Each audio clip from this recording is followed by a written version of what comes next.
3 minutes thanks to a stunning goal by Wes Houlihan. And gentlemen, you might talk us through this. This is a quality finish, isn't it?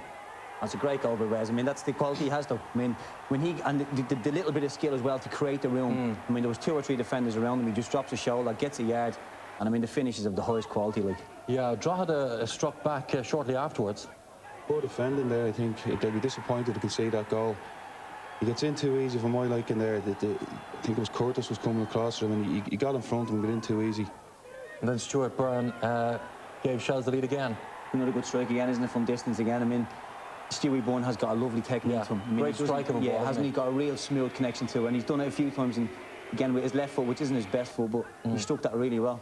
And then came another equaliser from Drogheda United. 4 goals in the first 29 minutes of the match. This fight you would make them run into the box. I don't know where the defence is again. No, we've seen it too often from Shells this season. Good finish by Keith Fahey, wasn't it? Great finish, very composed. It's only his 2nd game as well, isn't it? I think that's his 4th goal. Now, controversial goal here to put Drogheda ahead just before the end. I mean, I think you can see there, it kind of looked as if Sandoval had put it through, but I think it was actually Doe who got the touch to it that put him through, which means he's perfectly onside. Yeah. And a great finish from Declan O'Brien. He took his time. I mean, you can see now the aftermath of it. You might talk us through what happened afterwards, because Pat Fenlon certainly had enough to say to the officials following that goal. I mean, sometimes decisions, and especially now, as we said, we've talked about pressure, and sometimes decisions go against you. And I think Pat Fenlon, and you can see Eamon Collins is there, you can see Tony McCarthy's there, that's half their staff is around the referee. I mean, they're disgraceful scenes. That should never happen. As you might think it's the wrong decision, and to be fair, you can see by the camera that Pat Fenlon's wrong. He was actually onside, that I think it was Doe that actually knocked the ball, that knocked the ball through, so he was Many onside. people have suggested in the past that Shells are sore losers, Pascal. Would you go along with that?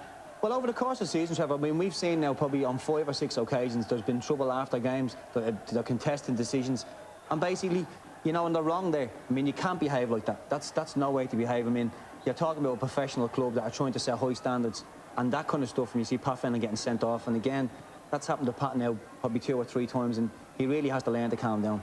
OK, well, there was an equaliser 4 minutes into stoppage time, Paul. Yeah, it's very far out. The keeper, you know, I think he's a bit suspect there. It goes in on the side he should be covering. He has his wall covering the near post. And for me, that goes in too easy. And Paul Dillon will be bitterly disappointed to concede a goal like that so deep into injury time. Jason Byrne's free kick there, gaining a point for Shelbourne. But how do you see it now? I know you were talking, Paul and Pat, just before we showed you the goals there, about Shell's chances of retaining the title. I personally think that's them now.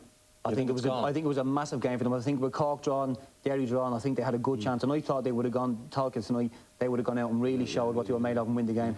But I think they've left themselves far too much to do. We'll talk about the big game coming up for Shells, of course, next Monday, coming up later in the programme. Coming up next...